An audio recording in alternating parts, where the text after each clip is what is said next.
ప్రస్తుత తరం యువ స్టార్ హీరోల్లో ఏ పాత్రనైనా ఎంతో ఈజీతో చేయగలిగే నటుల్లో mega power star Ram Charan ఒకరు. కెరియర్ ప్రారంభం నుంచి కమర్షియల్ బాటలో సాగిన తనలోని అసలైన నటుణ్ణి రంగస్థలం వంటి చిత్రాలతో ప్రపంచానికి పరిచయం చేశారు. ఆ చిత్రంలో చిట్టిబాబుగా ఆయన పండించిన భావోద్వేగాలు, ఆ తర్వాత వచ్చిన RRRలో అల్లూరి సీతారామరాజుగా చూపిన గాంభీర్యం ఆయన వెర్సిటాలిటీకి నిదర్శనం.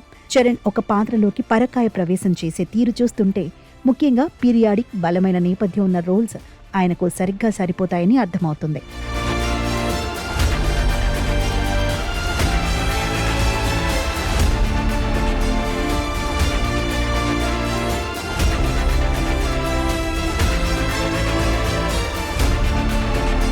రామ్ చరణ్ పేరు వినగానే ఇప్పుడు కేవలం తెలుగు ప్రేక్షకులకే కాకుండా యావత్ భారతదేశానికి RRR క్లైమాక్స్ గుర్తుకు వస్తుంది. ఆ చిత్రంలో ఆయన ధరించిన శ్రీరాముని గెటప్, కళ్లల్లో కనిపించే ఆ తీవ్రత, నడకలో ఉన్న రాజసం ప్రేక్షకులను మంత్రముగ్ధులను చేశాయి. వెండి తెరపై సాక్షాత్తు ఆ రాముడే దిగివచ్చాడా అన్నట్లుగా చరణ్ తన ఆరాతో మెప్పించారు. ఈ ఒక్క సీక్వెన్స్ చరణ్ ఇమేజ్ను నేషనల్ లెవెల్లో పెంచడమే కాకుండా భక్తిరస పాత్రలకు ఆయన ఎంతటి సమర్థుడో నిరూపించింది. రాముడి పాత్రలోనే కాకుండా తాజాగా పెద్ది ప్రస్తావన వచ్చినప్పుడు చరణ్లోని మరో కోణం బయటపడుతోంది. రాముని బంటు అరివీర భయంకరుడైన ఆ హనుమంతుని శక్తిని, భక్తిని ప్రతిబింబించేలా చరణ్ ప్రెజెన్స్ ఉంటుందని సినీ వర్గాల్లో చర్చ నడుస్తోంది. హనుమంతుడి పాత్రకు కావాల్సిన ఆ కండబలం, ధైర్యం, నిశ్చలమైన చూపు చరణ్కు సహజంగానే ఉన్నాయి. ఇలాంటి డైనమిక్ రోల్స్లో ఆయన ఒదిగిపోయే తీరు చూస్తుంటే చరణ్ కేవలం యాక్షన్ హీరో మాత్రమే కాదు, ఆధ్యాత్మిక గాంభీర్యాన్ని కూడా మోయగలరని స్పష్టమవుతోంది.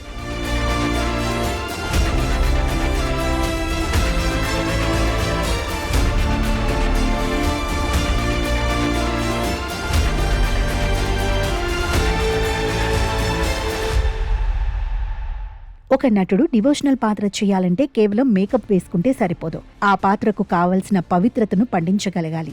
రామ్ చరణ్ విషయంలో అది స్పష్టంగా కనిపిస్తుంది. అటు రామునిగా ప్లాన్ చేసినా, ఇటు బజరంగ బలిగా ప్లాన్ చేసినా ఆయన ఆ పాత్రలకు పూర్తి న్యాయం చేస్తారని అభిమానులే కాకుండా సామాన్య ప్రేక్షకులు సైతం బలంగా నమ్ముతున్నారు. చరణ్ నటనలో ఒక రకమైన తీక్షణత ఉంటుంది.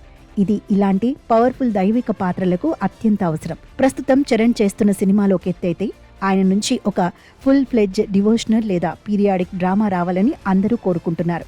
హనుమంతునిగానో లేదా రామాయణ గాథలో మరో కీలక పాత్రలోనూ ఆయన్ని చూడాలని పాన్ ఇండియా ఆడియన్స్ ఆసక్తిగా ఎదురుచూస్తున్నారు. మరి కాలక్రమంలో ఇలాంటి అద్భుతమైన ప్రాజెక్ట్ చరణ్ నుంచి వస్తుందో లేదో చూడాలి. ఒకవేళ పట్టాలెక్కితే మాత్రం అది భారతీయ సినిమా చరిత్రలో మరో మైలురాయిగా నిలిచిపోతుందనడంలో సందేహం లేదు.